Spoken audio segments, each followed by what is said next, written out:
دین کے طلبہ کو جی کو آخری نصیحت کے چند الفاظ کرتے ہیں جو پڑھنے لگے ہیں آپ سے بھی کچھ نہ کچھ. اللہ تعالیٰ آپ لوگوں کے علم میں اپنی برکت شامل کرے گی. میری دعائیں آپ کے ساتھ ہیں. میرے نزدیک 3 ہی چیزیں ہیں جو میں آپ کہہ سکتے ہیں کہ میرا پیغام ہی. ایک تو یہ کہ آپ عامی ہیں یا عارف، عالم ہیں یا طالب علم. آپ ہر حال میں طالب علم بن گئے. عامی کو بھی یہی کرنا چاہیے، عالم کو بھی یہی کرنا چاہیے. جس وقت انسان اپنے بارے میں یہ خیال کرنے لگ جاتا ہے کہ میں عالم ہو گیا، یہ عامی بھی کرنے لگ جاتے ہیں، پڑھ لیا ہم نے بہت، بس اس سے علم کا دروازہ بند ہو جاتا ہے. سچا طالب علم، اور سچا طالب علم کس کو کہتے ہیں؟ جو علم کا استقبال کرے. علم کا استقبال وہ شخص کرتا ہے جو اختلاف کا استقبال کرے. یہ کہ جو موافق علم ہے وہ تو ویسے ہی جیب خالی ہوتی ہے، آپ ڈال دیا جاتا ہے. جب آپ اختلاف کا استقبال کرنا سیکھ جائیں، استقبال کا یہ مطلب نہیں کہ آپ قبول کر لیں، قبولیت بالکل ایک الگ چیز ہے. یعنی آپ خیر مقدم کریں. اچھا کوئی ایسا شخص پیدا ہوا ہے کہ جو ہماری کسی بات پر تنقید کر رہا ہے، اس سے مختلف بات کہہ رہا ہے، اس کا مطلب ہے کہ کوئی نئی حقیقت اس پر واضح ہوگی. میرے استاد مولانا امین حسن اصلاحی ایک بڑا اچھا جملہ فرمایا کرتے تھے. جب دیہات میں ہوتے تھے ہم جاتے تھے ان کے پاس، تو وہ کہا کرتے تھے کہ جس دن میں صبح قرآن کھولتا ہوں، تفسیر لکھ رہے تھے اس وقت تدبر قرآن، اور آیت انتہائی مشکل کوئی سامنے لے آتی ہے، تو میں کہتا ہوں کہ آج ہوا ہے نا دن. تو یعنی یہ گویا وہ وقت ہوتا ہے کہ اب کوئی راز کھولے گا، اب کوئی انکشاف ہوگا، اب کوئی حقیقت واضح ہوگی. اب یہ کیا ہے؟ حالانکہ آدمی کہتا ہے کہ آیت آسان ہے، تیری تفسیر لکھی جائے گی. کہتے ہیں کہ میں پھر اٹھ جاتا ہوں اور اس سرور میں اٹھ جاتا ہوں کہ اب کوئی راز کھلنا ہے تو آج اسی کی نظر. ایسا ہی معاملہ کسی بھی اختلافی رائے کے سامنے آنے پر مسلمان یہ احساس کھو بیٹھے، اس کے نتیجے میں وہ علم سے محروم ہو گئے. ان کے مذہبی لوگ، ان کے غیر مذہبی لوگ، ان کے اساتذہ، ان کے سیکولر ذہن کے لوگ، سب کا حالیت ان کے ساتھ شائستگی کے ساتھ گفتگو کرنا کم و بیش نہ ہو گیا. یعنی آپ کسی آدمی کے ساتھ سیاست پر، معیشت پر گفتگو کر کے دیکھ لیجیے، آپ کو اندازہ ہو جائے گا کہ بنے بنائے نظریات کے بارے میں وہ اتنا زیادہ جذباتی ہوگا کہ آپ کی سمجھ میں نہیں آئے گا کیا ہو گیا، میں نے کوئی چیز چھین لی ہے. تو علم کا استقبال کرنا ہر لحظے، جیسے کہ ہم جب پڑھتے ہیں، نئے کسی مدرسے میں جاتے ہیں تو وہاں کوئی اچھا استاد گفتگو کرتا ہے تو ایسے لگتا ہے نا کہ ہر چیز نئی آ رہی ہے. اس کا استقبال کرنے کے لیے تیار رہنا چاہیے. اس استقبال کو اس وقت کو مختصر گفتگو میں اگر کھولوں اور یہ بتاؤں کہ یہ کتنی بڑی نعمت ہے اگر کسی انسان میں یہ چیز پیدا ہو جائے.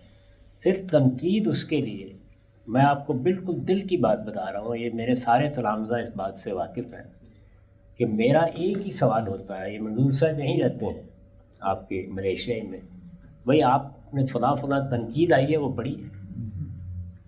مجھے اس سے نہیں دلچسپی ہوتی کہ کوئی کسی نے کوئی اتفاق ظاہر کیا تو وہ پڑھا ہے کہ نہیں پڑھا. تنقید آئی ہے وہ پڑھی ہے آپ نے. کیونکہ اگر کسی طالب علم کے اندر اپنے اوپر ہونے والی تنقید سے بیداری پیدا ہوگی تو وہ طالب علم نہیں رہا. آپ تنقید کا استقبال کریں. تنقید کا استقبال علم کا استقبال ہے. جیسے ہی آپ ایک طالب علم کے طریقے پر اس کو پڑھیں گے، سمجھیں گے، تو بھائی نتیجہ کیا نکلے؟ یا یہ واضح ہو جائے گا کہ آپ ہی کی بات صحیح ہے، تو بڑا اعتماد پیدا ہوگا. ایک تنقید بھی کچھ نہیں بگاڑ سکی، اور یا تو نئی حقیقت واضح ہو جائے گی. تو اسی کی تو تلاش میں ہم نکلے ہوئے تھے. تو شکریہ کا خط لکھیں گے اس آدمی، اس کا جا کے ہاتھ چومیں گے کہ آپ نے ہمارے لیے ایک نئی دنیا پیدا کر دی. ایک تو میں یہ بڑی درد مندی کے ساتھ یہ کہتا ہوں کہ ہمارے زوال کے اسباب میں ایک بڑا سبب تنقیدی فضا کا نہ ہونا. تنقید تنقیس نہیں ہوتی، صحیح چیزوں کا کریٹیکل انالیسس یہ ہم نہ طالب علموں کو سکھاتے ہیں، ہم مناظرہ سکھاتے ہیں.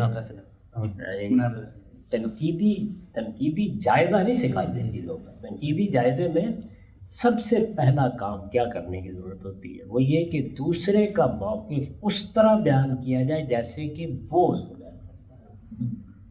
بلکہ اس سے بھی آگے جب ہم دوسرے کا موقف بیان کریں اور وہ سامنے بیٹھا ہو تو وہ پکار اٹھے کہ میں اس سے بہتر نہیں بیان کر سکتا۔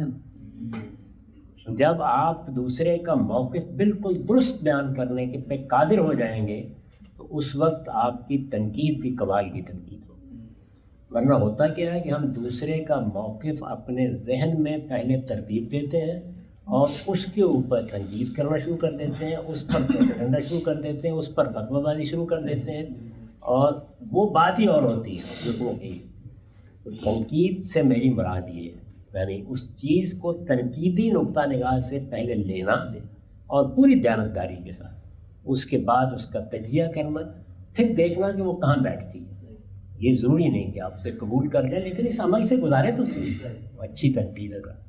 اس تنقید میں بعض اوقات اس سے سابقہ پیش آ جاتا ہے کہ دوسرا آدمی لب و لہجہ اچھا نہیں رکھتا، وہ آپ کا استغفار کر ڈالے گا، وہ آپ کا علم ماپنے کے لیے بیٹھ گئے ہو۔ اس کو ایسے غزے بسر کر لیں۔ یعنی اللہ تعالیٰ نے جو غزے بسر کی تعلیم دی ہے نا، وہ صرف عورتوں کے بارے میں نہیں دی، ہر چیز کے بارے میں۔ آپ لایانی چیزوں سے موڑ لیں، اس کو بیان کیا قرآن میں، عمر لغو مورزون، یہ لغویات ہوتی ہیں، ایک طرف رکھیں۔ آپ دیکھیں اصل میں اس سے میرے اوپر جو تنقید کی ہے وہ اس سب کچھ کے بعد ہے کیا؟ اس سے آپ ایک انتہائی بری تنقید کرنے والے شخص سے بھی کچھ لے کے اٹھیں۔ ایک بات۔ دوسری جو میں بڑے ادب کے ساتھ گزارش کروں گا، نصیحت کیا کرنی ہے، میں خود نصیحت کا محتاج ہوں۔ دوسری چیز یہ ہے کہ حق کے ساتھ حمیت پیدا کریں۔ ہمارے یہاں حمیت، غیرت، یہ سب قومی اور نسبی چیزیں بن گئی۔ سچائی اور حق یہ اس کا تقاضا کرتے ہیں کہ آدمی اس کی حمیت اپنے اندر پیدا کرے۔ اور حق کی حمیت کا مطلب کیا ہے؟